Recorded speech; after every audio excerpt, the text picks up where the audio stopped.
Assalamualaikum warahmatullahi wabarakatuh.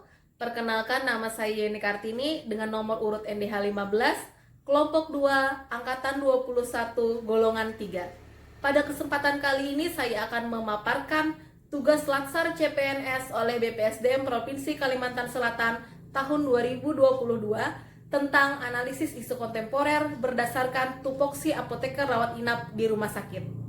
Analisis isu kontemporer berdasarkan tupoksi apoteker rawat inap di rumah sakit. Identifikasi tugas jabatan yang mengandung isu kontemporer yang berkaitan dengan tupoksi apoteker dengan menggunakan pendekatan yang pertama identifikasi masalah, yang kedua menapis isu menggunakan metode APKL dan USG, yang ketiga adalah analisis isu menggunakan fishbone dan SWOT, dan yang keempat adalah alternatif pemecahan masalah. Identifikasi masalah, didapatkan 4 masalah yang terjadi di rumah sakit. Yang pertama, beberapa apoteker di rumah sakit kesulitan dalam penentuan restriksi obat-obatan berbatas. Yang kedua, beberapa etiket obat pasien tidak dituliskan informasi penggunaan obat yang lengkap dan jelas. Yang ketiga, pengelolaan obat-obat high alert tidak sesuai dengan SOP. Dan yang keempat, tidak terdokumentasinya konseling obat ke pasien dikarenakan tidak memiliki form konseling. Menetapkan isu aktual digunakan teknik APKL. A itu artinya adalah aktual, di mana masalah tersebut adalah masalah yang paling hangat dibicarakan. P adalah problematik, di mana masalah itu sangat menarik dan mendesak. K halayak, artinya menyangkut hajat hidup orang banyak. L layak, artinya pantas dan realistis untuk diangkat. Sedangkan untuk memvalidasi isu aktual dapat digunakan teknik USG. Yang pertama urgensi, tingkat urgensi masalah. Yang kedua seriousness, tingkat keseriusan masalah. Dan yang ketiga adalah growth, tingkat pertumbuhan masalah. Matriks penilaian kualitas isu dengan analisis APKL didapatkan satu isu yang mendapatkan prioritas tertinggi, di mana isu itu adalah beberapa apoteker di rumah sakit kesulitan dalam penentuan restriksi obat-obatan terbatas. Isu ini memiliki nilai tertinggi pada aktual atau A, di mana isu ini adalah isu yang paling baru, yaitu muncul pada tanggal 5 Juni tahun 2022. Isu ini juga memiliki nilai tertinggi pada penilaian problematika, di mana isu ini sangat mendesak dan sangat kompleks. Kemudian juga mendapatkan nilai yang tinggi di bagian halayak, di mana isu ini juga menyangkut orang banyak. Dan yang terakhir dari sisi kelayakan, isu ini juga mendapatkan nilai tertinggi, di mana isu ini sangat pantas untuk segera diselesaikan. Dengan jumlah angka 19, maka isu ini mendapatkan prioritas pertama untuk diselesaikan.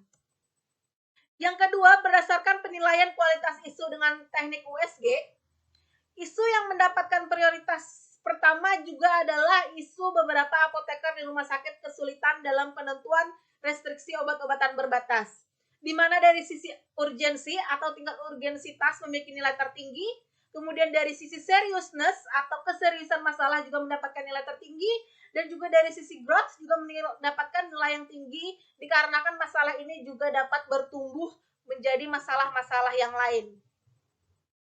Alat bantu analisis isu menggunakan pendekatan fishbone diagram dari sisi surrounding, di mana apoteker masih terbiasa memberikan obat tanpa pembatasan. Yang kedua, peraturan mengenai pembatasan obat yang masih sangat baru.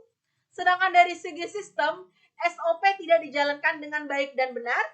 Kemudian dari sisi skill, yaitu adalah kurangnya tenaga SDM.